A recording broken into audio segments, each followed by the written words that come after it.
Bem, vamos para o próximo.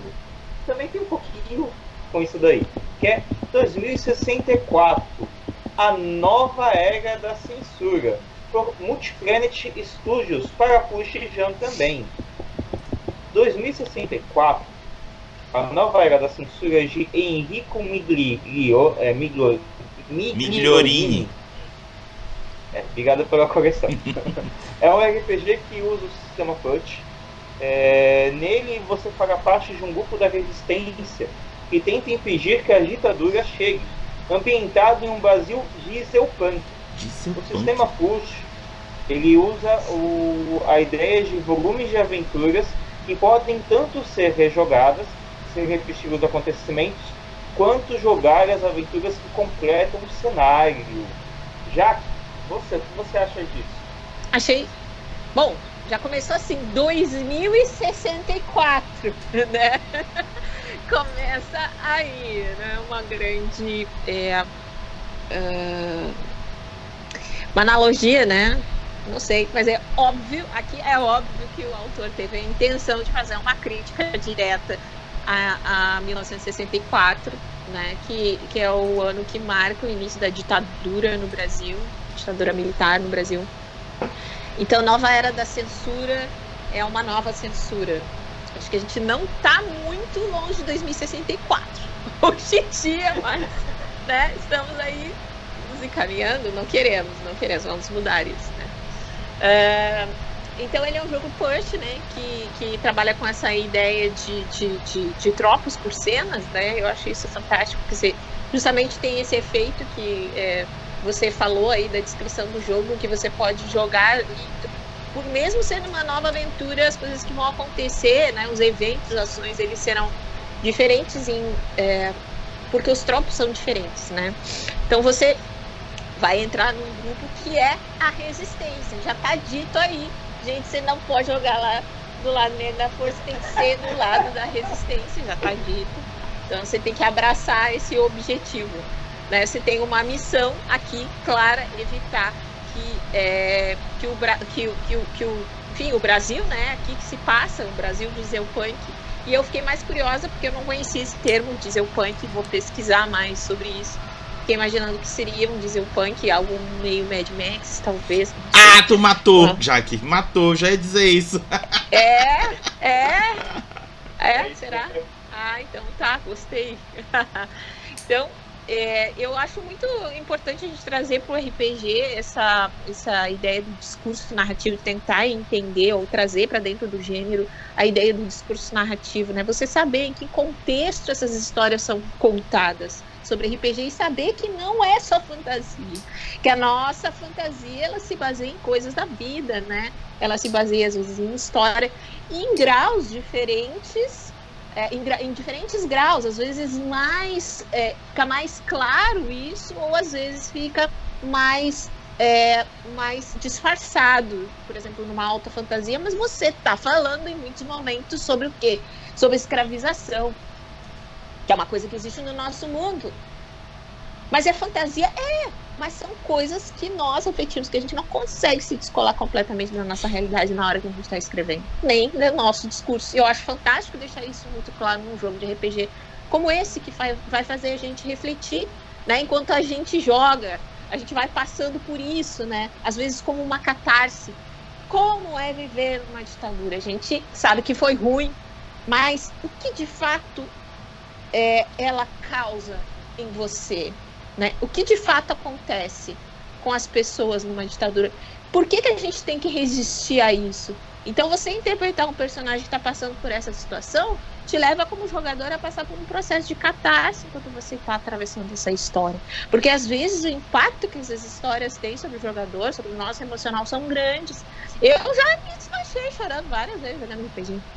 Morre um personagem ou outro casa, tem um filho, acontece uma droga, uma merda na aventura lá e eu boto pra chorar. E agora tu imagina num jogo desse, né? É um jogo sensível, ali já tá dizendo que não é recomendado para menores de 16 anos. Então, gente, já sabe. O Brasil como cenário, né? Acredito que muita da referência, eu não cheguei a ler ali, mas muita acho que não tem o material para baixar, ele está no financiamento coletivo ainda, né? Mas a imagem da capa já é bem contundente, ela nos arremessa muito provavelmente para um lugar escuro. Aí eu vou deixar para a Ingrid comentar a capa, que ela tem mais propriedade para falar do assunto, eu tô só especulando ali. Mas, enfim, eu acho que é um mergulho, né, naquilo que poderia ser e aquilo que a gente deve evitar que aconteça de novo, né? Show. Só não é que ele tá em financiamento, ele tá no It. O It é o Dungeonist lá de fora. Tem o da Vitu, ele tem o da Vitu e tem o It, né? Aí no It você paga, acho que a partir de $1, se eu não me engano. Você tem que ter $1 ou mais aqui. Você tem que ter o dólar, né? Obrigado pela correção. Não é de correção, é porque a gente mal conhece, né? E agora, como tá tendo o fim da marketplace do Dungeonist, o pessoal tá correndo atrás e aí tá achando os outros lugares, a gente tá achando outras plataformas que a gente nem conhecia. Ingrid, com você. Então, eu vou nessa linha da Jaque aí da ditadura, né? Eu acho muito interessante essa ideia de poder refletir sobre o jogo, mesmo que a gente seja como máquina. Se já foi do jeito que foi quando aconteceu, imagina como seria isso como máquina, né? E assim, é uma coisa que a gente não pode deixar voltar a acontecer. No caso de voltar de impedir uma ditadura, né? Muita gente foi presa, muita gente foi machucada, mas assim, a gente não tem noção, a gente que é dessa época não tem noção. Nossos pais talvez tenham pego o final da... Minha mãe, no mês de 70, então pegou tipo assim, o finalzinho da ditadura, tipo, participar dos movimentos e tal. Então, assim, a gente tem... Eu volto à ideia da pele que o Luiz falou na Esther. Eu, como alguém que nunca passou por isso, não tenho como dimensionar o quão bizarro pode ser a experiência de quem passou. O quão bizarro pode ser passar por uma situação dessa, né? Poxa, tem uma fala da nossa ex-presidente Dilma falando sobre por que ela não chorou e tal no dia do impeachment, não caiu uma lágrima, e ela falando que existiram momentos onde ela precisava ser forte e que ela não chorou na hora e tal. Então, assim, gente, pensar em como fica a cabeça de uma pessoa depois que passa por uma situação dessa e no cenário em si, sabe? É um cenário até um tanto quanto pesado, mas interessante para repensar coisas que vêm sendo ditas agora e que, se não forem mudadas agora, a gente pode chegar nisso, sabe? Então eu vou bem nessa linha aí de repensar de como seria um cenário desse, de como a gente entraria num cenário desse sem repensar que é impossível, né? Então vou nessa situação. Imagino que eu não li o sistema do jogo, mas eu imagino que deva ter alguma coisa relacionada o nível de loucura que você vai atingindo, dependendo do que te acontece, né?